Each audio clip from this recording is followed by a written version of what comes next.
13 different, distinctly different types of baby carriers here, and we're going to talk about which ones I actually use and when. The first category is going to be newborn carriers. Now this is a ring sling, this is a stretchy wrap, this is a hybrid stretchy wrap, this is the Boppy Comfy Fit, so it's a stretchy wrap but it's also somewhat structured, and this is a soft structured carrier. Those all fit a baby fresh out the womb. I was using the Boppy Comfy Fit. If I were to do my journey again, I would skip the Boppy Comfy Fit and I would go right to the Hope and Plum Sprout. I wouldn't bother with these other ones during the newborn phase personally, except maybe the ring sling. Phase 2 is soft structured carrier. I find a soft structured carrier for the infant phase to be essential. So that's after the newborn phase. So that's typically 2-3 months and on, until, for most people, until you're done baby wearing. I personally don't use any of those. I think these are the best of the ones that I've picked up there. But these ones do the same function, so I see no need to have both. The next category that I find essential to have is a ring sling. So the reason I want a ring sling in addition to a soft structured carrier is, first of all, you can use it during the newborn phase. I didn't get started with it until later, but you can use it during the newborn phase. For me, it's essential because I can put this on while holding my already upset baby. I can't do that with most soft structured carriers because they require you to clip something around the waist. I am not talented enough to hold my baby while clipping something around my waist. I can't do that, so I have to leave her screaming at me while I get started. Ring slings, however, if you leave it threaded, you can be holding your baby, put it over the both of you while holding your baby, get your baby situated, tighten it up, all while already comforting your baby. So I find a ring sling to be essential for me for when my baby's already upset and we just need a quick up. Max is perfectly showing right now why this one is essential for me. So this is an Onbu Himo, which is a back carry only with no waistband. This one is essential for me because it is very fast to put on and it also has no waistband, so that makes it easier for me as an exclusive pumper for when I am pumping. My baby wants to be on me.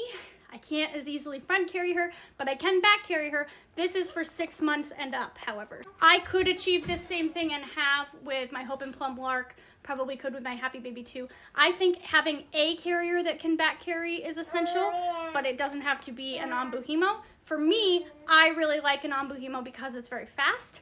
I don't think it's essential for everyone. The last carrier that is essential for me is a Tush Baby or other sort of hip seat. This is not a carrier and it is not hands-free.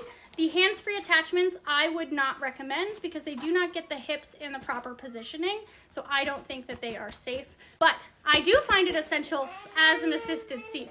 I think she wants to be in it. I find a hip seat essential for really quick runs, especially for diaper changes.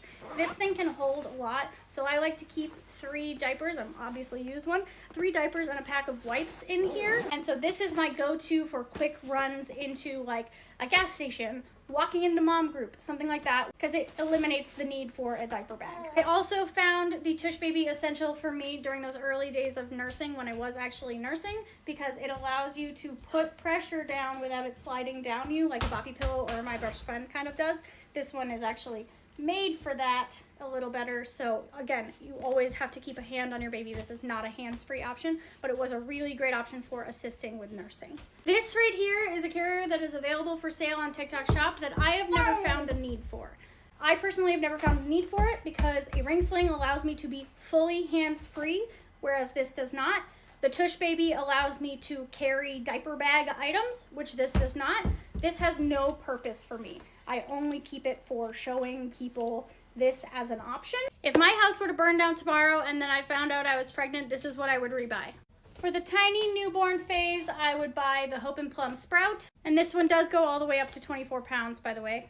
For tiny newborn all the way up to the early toddler years, I would buy at least 1 ring sling, probably 2. For newborn nursing assistance, I would buy a hip seat. For front carrying for infant to toddler, I would buy the Hope and Plum Lark. For back carrying for infant to toddler, I would buy the Hope and Plum Lark. For really fast back carrying with no waistband, I would buy an Onbu Himo. This one's a Lenny Lamb, but I also like Sakura Bloom and Happy Baby. And for really quick diaper runs over the age of 6 months, I would have a hip seat. You might prefer different brands, different styles, but for me, this is what I find essential. You can be a lot more minimalist than this. I like things to be really easy, so I like to get more things that make my life easier. So for me, it's also essential for me to have at least 2 Larks and at least 2 ring slings. If you want more information, please ask me questions and I would be happy to share with you more about them. I'd love to tell you everything that I know about this thing that I like to do to make my life easier while I have a baby. I don't really do anything in moderation, so I know way too much about all of this stuff, and I would love to share my information with you. I hope you all have a wonderful day. Goodbye.